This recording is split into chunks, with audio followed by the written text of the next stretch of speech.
نے جو سپورٹ کرنا ہے, جو معاونت فراہم کرنی ہے, اس سے انحراف کیا جا رہا ہے, کیونکہ آرٹیکل 220 آف جو کانسٹیٹیوشن آف پاکستان واضح طور پر کہتا ہے کہ تمام ایگزیکٹو اداروں نے الیکشن کمیشن کی معاونت کرنی ہے, ان کو سپورٹ دینا ہے. یہ ان تمام معاملات پر بات کریں گے. میرے ساتھ اسلام آباد اسٹوڈیو میں موجود ہیں عیسیٰ نقوی, جانی پہچانے صحافی, اینالسٹ, جرنلسٹ. بہت بہت شکریہ عیسیٰ آپ کے وقت کا. میرے ساتھ موجود ہیں فخر الرحمان, اینالسٹ, جرنلسٹ اور سپریم کورٹ کے بہت زمانے تک کور کرتے رہے, ڈیفنس میٹرز بھی کور کرتے رہے. بہت بہت شکریہ فخر الرحمان آپ کا. عارف چودھری صاحب, جانی پہچانی شخصیت, ماہر قانون ہیں. بہت بہت شکریہ عارف چودھری صاحب آپ کے وقت کا بھی. چودھری صاحب آپ سے معاملات شروع کروں گا. قاضی فائز عیسیٰ صاحب کے حوالے سے جو آج فیصلہ جو آیا ہے کہ جناب سپریم کورٹ کا رولز بنائے جانے تک از خود نوٹس کے تمام کیسز ملتوی کرنے کا فیصلہ, اور پھر یہ جو قانون سازی ہو رہی ہے, اس سے لگ ایسے رہا ہے کہ شاید کسی ایک جو بھی پرانے کیسز تھے ان میں ان سب کو فائدہ ملے گا جو ابھی تک از خود نوٹس کے تحت جن کے کیسز معاملات ابھی تک عدالت میں لٹک رہے تھے. عارف چودھری صاحب, عدالت میں بھی واضح طور پر 3-4 اور 2-3 کا معاملہ آج پھر ڈسکس ہوا. یہ بھی اس پہ بھی بتا دیں کہ یہ ابہام جو ہے یہ تو کافی پریشان کن ہے. اس سے تو کلیئر ڈویژن نظر آ رہی ہے. ڈویژن ہوتی ہے, فیصلوں میں ہوتی ہے, ڈائسنٹنگ نوٹس ہوتے ہیں, لیکن یہ تو باقاعدہ طور پر ایسے لگ رہا ہے کہ میں نہ مانوں اور اگلا کہہ رہا ہے کہ میں نہ مانوں. اس پر کیا ہوتا دیکھ رہے ہیں چودھری صاحب؟ یہ پہلے کبھی اس طرح کی ہمیں شاید مجھے نہیں یاد پڑتا کہ ہمیں کوئی ایسا جو دیکھنے کو ملا ہو سپریم کورٹ کے اندر. نے تو نہیں دیکھا, شاید آپ کی عمر زیادہ نہ ہو, لیکن یہ ہے کہ میں نے اپنی آنکھوں سے ایسا منظر دیکھا, اور یہ 97 میں دیکھا کہ جب سجاد علی شاہ صاحب جو تھے ان کے سامنے توہین عدالت کا کیس لگا ہوا تھا نواز شریف صاحب کا, تو اس وقت 2 بینچ بن گئے, بلکہ یوں کہنا چاہیے کہ سپریم کورٹ 2 حصوں میں تقسیم ہو گئی. ایک بینچ جو تھا وہ کوئٹہ میں بیٹھ کر فیصلے کر رہا تھا, اور ایک جی تو ایک یعنی وہ کر رہا تھا جو یہاں بیٹھ کے اسلام آباد میں. تو اس وقت ان لوگوں کے سامنے آ کے ہم نے یہ عرض داشت کی, منٹو صاحب تھے ہمارے اس وقت صدر, تو میں بھی اس ڈیلیگیشن کا ممبر تھا. ہم نے باقاعدہ ریکویسٹ کی کہ اس طرح, میں ترجمان بھی تھا بار کا, تو ہم نے کہا کہ جی اس طرح نہ کیا جائے, کیونکہ اس سے پاکستان کو شدید خطرات ہے کہ جب سپریم کورٹ 2 حصوں میں تقسیم ہو گئی, اور پھر آپ نے دیکھا کہ وہ منظر جو تھا انتہائی خوفناک تھا, پوری دنیا نے وہ منظر دیکھا, اور اس کے بعد جو کچھ ہوا وہ سب کے سامنے آیا. اس وقت جو یہ صورتحال بن رہی ہے, یہ باقاعدہ ایک سوچے سمجھے منصوبے کے تحت بن رہی ہے, اور ساری چیزیں اکٹھی ہو رہی ہیں. کسی چیز کو آپ آئسولیشن میں نہیں دیکھ سکتے. سب سے پہلی بات تو یہ ہے کہ یہ جو ہمارے قاضی صاحب ہیں فائز عیسیٰ صاحب, ان کی پسند و ناپسند یا نفرت جو ہے پی ٹی آئی کے بارے میں, اور جس طرح پی ٹی آئی نے ان کے خلاف ریفرنس دائر کیا, وہ ڈھکی چھپی نہیں ہے, وہ بہت زیادہ کلیئر ہے. اور کافی عرصے سے وہ بالکل بطور جج یعنی اپنا ایک خاص رویہ جو ہے انہوں نے ظاہر کیا ہوا ہے, اور کچھ لوگوں کو توقعات بھی ہے کہ توقع لگا کے بیٹھے ہوئے, اور کہتے بھی ہیں کہ جناب ہم انتظار کر رہے ہیں کہ جب وہ چیف جسٹس بنے. تو اب یہ جو چیز سامنے آئی ہے نا, پہلی بات تو میں قانونی آپ سے یہ عرض کروں کہ پوری دنیا میں یہ تصور ہے کہ بینچ وہی ہوتا ہے جو بیٹھ کے کیس سنتا ہے اور فیصلہ کرتا ہے. اس میں فیصلہ کرنے والے جو ہوتے ہیں ان کی اپنی یعنی ایک طرف ہوتے ہیں, کچھ لوگ ہوتے ہیں جو اختلاف کرتے ہیں, اور جو کثرت میں ہوتے ہیں ان کے فیصلے کو فیصلہ کہا جاتا ہے, آرڈر آف دی کورٹ کہا جاتا ہے. یہ کبھی نہیں ایسا ہوا کہ جو لوگ بینچ میں نہیں بیٹھے وہ اپنے طور پر یہ کہیں کہ جناب فلاں جو ہے ان کے رائے کو بھی ہم شامل کرتے ہیں, یا آپ اختلافی نوٹ جو ہے وہ دیتے ہوئے یہ کہیں کہ یہ جو ہمارا اختلافی نوٹ ہے یہ صرف ہمارا ہی نہیں ہے, بلکہ ہمارے ساتھ جو بینچ میں نہیں بیٹھے تھے وہ بھی موجود ہیں. اور بلکہ یہاں تک آپ دیکھیں کہ یہ بات سب کو معلوم ہے کہ جب بینچ ریکانسٹیٹیوٹ ہو رہا تھا تو یہ 5 رکنی بینچ بننے والا آرڈر جو تھا اس پہ بھی ان کے دستخط سب کے تھے, اور اس کے بعد جب فیصلہ ہوا تو پھر بھی سب کے دستخط موجود تھے. تو اس کے بعد تو اس کی جسٹیفیکیشن کوئی رہ نہیں جاتی. اور پھر اگلی بات آپ دیکھیں کہ اگر یہ معاملہ صرف سمپل ہوتا کہ انتظامی معاملہ ہوتا, تو پھر تو یہ جو بات کل انہوں نے کی تھی ہم صاحب نے, میں کوچ میں تھا، میں نے اپنی آنکھوں سے دیکھا اور کانوں سے سنا کہ جسٹس مندوخیل صاحب نے یہ کہا کہ بھئی یہ ہمارا انتظامی معاملہ، اندرونی معاملہ ہے۔ پھر اس کے بعد انہوں نے اس اندرونی معاملے کی آج جو وضاحت کی فوری طور پر، بلکہ کوشش انہوں نے کی کہ وہ اتنا زیادہ اس کو آگے لے جانا چاہتے تھے کہ جناب ہماری بات کو مانا جائے اور کارروائی نہ ہو۔ تو صحیح اس میں آپ اور جو ساتھ لیجسلیشن ہو رہی ہے پرسن اسپیسیفک اور بڑی موٹیویٹڈ لیجسلیشن ہو رہی ہے، وہ بھی اس مقصد کے لیے ہو رہی ہے، ورنہ ایسا ہو نہیں سکتا کہ آپ بجائے ایک امینڈمنٹ کرنے کے آپ آرٹیکل 184(3) جو ہے اس کو ڈائلیوٹ کر رہے ہیں اور اس کے اندر ایک قانون کے ذریعے ایسی ترمیمیں لا رہے ہیں جو آئین جس کی اجازت نہیں دیتا۔ لیکن یہ سارا کچھ اس لیے کیا جا رہا ہے کہ کچھ توقعات ہیں انہیں کہ جناب کے باوجود، اور ہم نے وہ زبان سنی اس وقت کامنٹ کیے تھے۔ چودھری صاحب، یہ تو چودھری صاحب لگتا ہے ایسے ہے کہ یہ تو ایک مطلب اپوائنٹمنٹ ہونے سے پہلے ہی کنٹروورشل بنایا جا رہا ہے، اور یہ چیزیں تو پھر یہاں تو نہیں رکیں گی، پھر تو یہ جب کوئی نئی اپوائنٹمنٹ بھی جب ہو جائے گی تو زیادہ حالات اس مزید خرابی کی طرف جائیں گے۔ اس پر مزید بھی بات کریں گے۔ فخر الرحمان، 30 دن میں ون ٹائم اپیل کے حق سے سابق وزیر اعظم نواز شریف کے ساتھ ساتھ یوسف رضا گیلانی، جہانگیر ترین سمیت اور دیگر از خود نوٹس کے جو کیسز ہیں ان کے فیصلوں میں متاثرہ جو فریق ہیں ان کو فائدہ مل سکے گا۔ تو یہ تو ایک بڑا آرگنائز طریقے سے جو ہے ایک طرح سے کیا جا رہا ہے کہ جی کلین چٹ ملتی جائے سب کو۔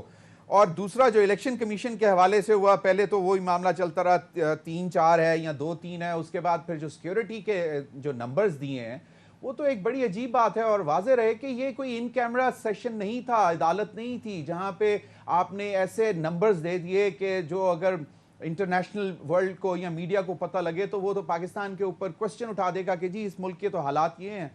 فخر الرحمان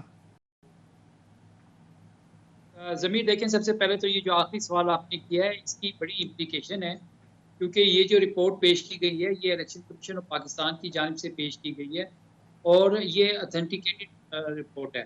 اب دراصل جو صورتحال ہے اس وقت ملک کے اندر امن و امان کے حوالے سے وہ اوور آل پیسفل نظر آ رہی ہے۔ 20 سال سے دہشت گردی کے خلاف جو پاکستان نے قربانیاں دی اس میں آپ کا 120 ارب ڈالر سے زیادہ کا مالی نقصان ہو چکا ہے، 80,000 سے زائد شہادتیں آپ دیکھ چکے ہیں، اور اس کے بعد آپ نے دنیا کو یہ تاثر دیا کہ پاکستان جو ہے وہ ہر طرح سے دہشت گردی کے خلاف مؤثر اقدامات کر رہا ہے، اور پاکستان کے اندر جو دہشت گردی کا خاتمہ ہے وہ بڑی حد تک اس میں کامیابی جو ہے وہ حاصل ہو چکی ہے۔ یہی وہ وجہ تھی جس کی بنیاد پر فیٹ اپ میں آپ گرے لسٹ سے جو تھے وائٹ لسٹ میں ڈالے گئے تھے۔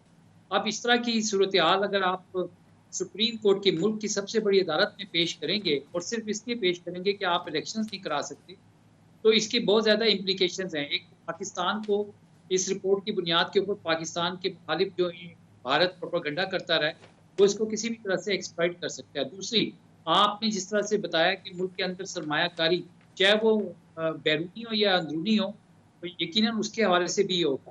ایک لمحے کے لیے اگر آپ یہ سوچ دیں کہ اگر آئین اور قانون جو ہے وہ اس ملک کے اندر کولیپس کرتا ہے اور جس طرح سے اپنے سیاسی مقاصد کو اچیو کرنے کے لیے اگر اس طرح سے قانون سازی کی جائے گی، تو ابھی تو آپ کو ملک کے اندر ایک سیمپلنس آف لا اینڈ آرڈر جو ہے وہ نظر آ رہا ہے، اس میں ایک بیلنس نظر آ رہا ہے۔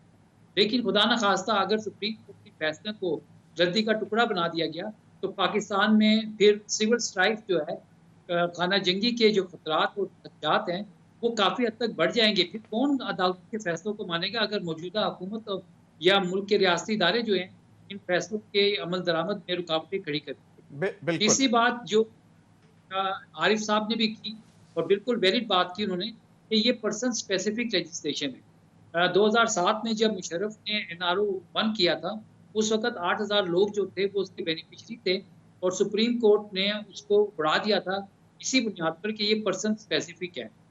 اب نواز شریف کا جو کیس ہے، اس کیس میں ان کو جو اپیل کا معاملہ ہے، یہ جو چند لوگ جو آپ بتا رہے ہیں یہ بھی پرسن اسپیسیفک ہے، بالکل لگتا ہے ایسے ہی ہے۔ اور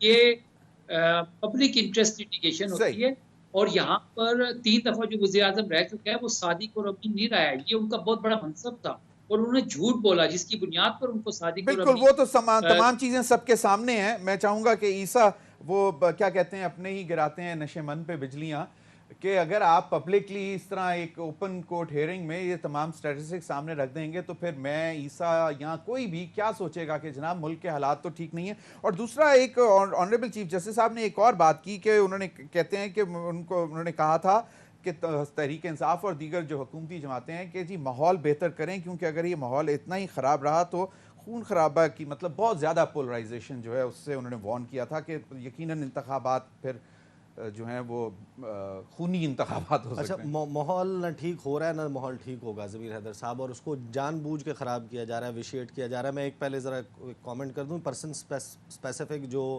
قانون سازی ہے, لیجسلیشن ہے, یہ صرف لیجسلیشن نہیں ہے. میاں محمد نواز شریف وہ خوش نصیب شخص ہیں جن کے لیے پرسن اسپیسیفک کانسٹیٹیوشنل امینڈمنٹ ہوئی ہے 2/3 اکثریت سے.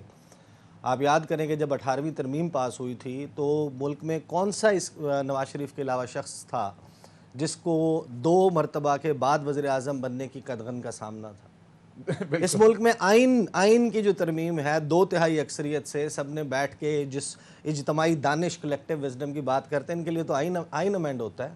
اور پھر لاڈلا جو ہے وہ دوسرا ہوتا ہے. لاڈلا کون ہے؟ اب آ جائیں اس بات پہ. دیکھیں ضمیر حیدر صاحب, یہ جو آج سپریم کورٹ آف پاکستان میں اعداد و شمار اور چیزیں رکھی گئی ہیں نا, یہ کوئی ایک چیز نہیں ہے اور یہ ایک سیریز ہے پوری. آپ یاد کریں کہ اس ملک کے وزیر داخلہ نے ایک ڈاکیومنٹ لیک کیا تھا 25 یا 24 نومبر کو. وزارت داخلہ کا موسٹ سیکرٹ اس ملک کے وزیر داخلہ نے 26 نومبر سے پہلے عمران خان صاحب کی, اور اس میں کیا لکھا ہوا تھا؟ اس میں لکھا ہوا تھا کہ وہاں پر طالبان کی حکومت آنے کے بعد ہماری سرحد سے ادھر داعش کے اور القاعدہ کے اور پتہ نہیں ISKP کے ملیٹنٹس آ گئے ہیں اور وہ یہاں پر فیڈرل کیپٹل کے ناک کے نیچے موجود ہیں. یہ ملک کیسے سرمایہ کاری لے گا؟ دوسری بات, صرف یہ تو نہیں ہوا, آپ بات بتائیں, یہی وزیر داخلہ اس ملک کے ابھی 4-5 دن پہلے انٹرویو دے رہے تھے. اس انٹرویو میں 25 مارچ کو جو انہوں نے انٹرویو دیا, اس انٹرویو میں انہوں نے کیا کہا؟ انارکی ہے اس ملک میں. اور کیا کہا انہوں نے کہا بھائی انارکی تو ہے اور معاملات یہاں خانہ جنگی ہو جائے گی. اور خانہ جنگی کیا ہوتی ہے؟ ساتھ میں آپ کے ملک کا وزیر داخلہ جو ہے وہ یہ کہتا ہے کہ یا ہم قتل ہو جائیں گے یا وہ قتل ہو جائے گا. نہیں, وہ یہ نہیں کہا تھا, انہوں نے کہا تھا وہ وہ رہے گا یا ہم رہیں گے. نہیں, قتل کا لفظ استعمال کیا. میں آپ کو ابھی اسی ڈیورنگ دا پروگرام پلے کر کے دکھا دیتا ہوں اگر آپ کو اس بات پہ شک ہے. وہ تو عمران خان صاحب کی جو تھا نا فیئر کہ جی مجھے مار دیا جائے گا, اس حوالے سے انہوں نے کہا کہ مطلب ہو سکتا ہے. پھر دیکھیں ضمیر صاحب, اس کو ٹون ڈاؤن مت کریں. اس کو ٹون ڈاؤن اس لیے نہ کریں کہ وزیر داخلہ کو رسپانسبلی بیہیو کرنا چاہیے. آج جو سپریم کورٹ میں ہوا, اچھا سپریم کورٹ پہ میں آ جاتا ہوں. دو اور مثالیں سن لیں. خواجہ آصف نے کہا ہم ایک دیوالیہ ملک میں رہ رہے ہیں, اور اس حکومت نے آنے کے بعد ایک کے بعد ایک صبح دوپہر شام, جیسے ڈاکٹر نے نسخے میں لکھ کے دیو, دوائی کھانی ہوتی ہے نا, یہ صبح کھا لیں, یہ شام کو کھا لیں, یہ دوپہر کو کھا لیں, اسی طریقے سے لکھ کے دیتا ہے.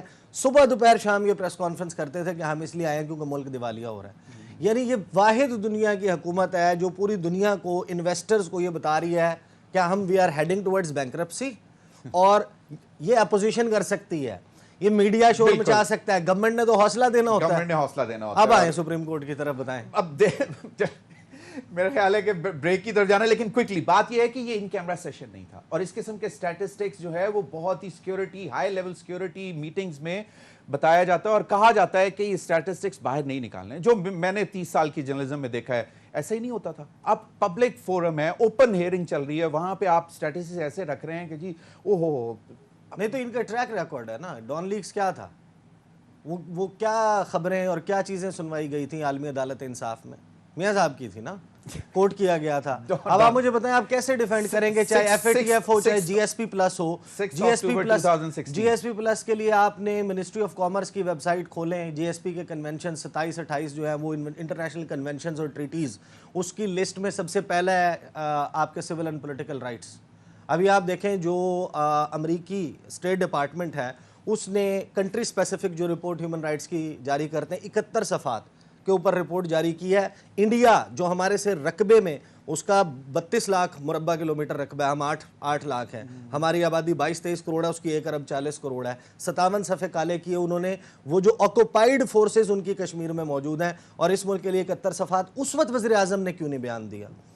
دیکھیں انہوں نے پریزیڈنٹ کے لیٹر کے اوپر جواب دیا نا کہ انسانی حقوق کی کوئی خلاف ورزیاں نہیں ہو رہی, ہر چیز آئین اور قانون کے مطابق ہو رہی ہے, تو یہی بات امریکہ کی رپورٹ کے اوپر بھی کہہ دیتے. صحیح, first time such a report has gone unanswered. اس پر مزید بھی بات کریں گے. ناظرین, وقت ہوا ہے ایک بریک کا, ہمارے ساتھ رہیے. ویلکم بیک ناظرین. فخر الرحمان, نیم اینڈ شیم آنریبل ججز کے حوالے سے آج ہم نے دوبارہ سنا مریم نواز صاحبہ نے کہا کہ جناب انہوں نے پھر یہ بھی کہا آنریبل چیف جسٹس کو کہ عمر عطا بندیال صاحب کو کہنا چاہتی ہوں کہ اس آدمی کے پیچھے نہ لگیں, اس نے اپنے ہر سہولت کار کو استعمال کیا اور بعد میں اس کی مٹی پلید کی. پھر کہتے ہیں کہ جناب پھر محترمہ فرماتی ہیں کہ الیکشن ہوگا اور ضرور ہوگا, لیکن الیکشن سے پہلے سلیکشن کا فیصلہ ہوگا. یہ کس کا پریروگیٹو ہے, کون سلیکشن کرے گا؟ پھر انہوں نے مظاہر علی نقوی صاحب کے حوالے سے کہا کہ ان کے کرپشن کیسز کے ثبوت ہیں, وہ عمران خان کا سہولت کار ہے.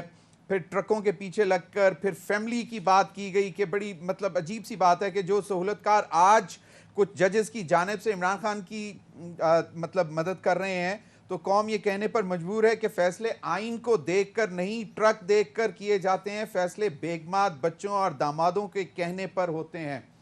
یہ کیا اس پر کوئی کنٹیمپٹ وغیرہ نہیں لگتی ہے؟ کچھ نہیں ہوتا, نیم اینڈ شیم. تو بات آپ صحیح کہہ رہے ہیں, لیکن مسئلہ یہ ہے کہ آنریبل ججز جو اس وقت سپریم کورٹ کے جن کے بارے میں یہ عرضہ سرائی کر رہی ہیں, شاید ان کو اس بات کا احساس ہو گیا کہ کسی کا دماغی توازن ہلا ہوا ہے اور اس کو مزید لا کر وہ اپنے کئی بال جو ہے نا وہ پھاڑنا شروع کرتے ہیں ہمارے سامنے.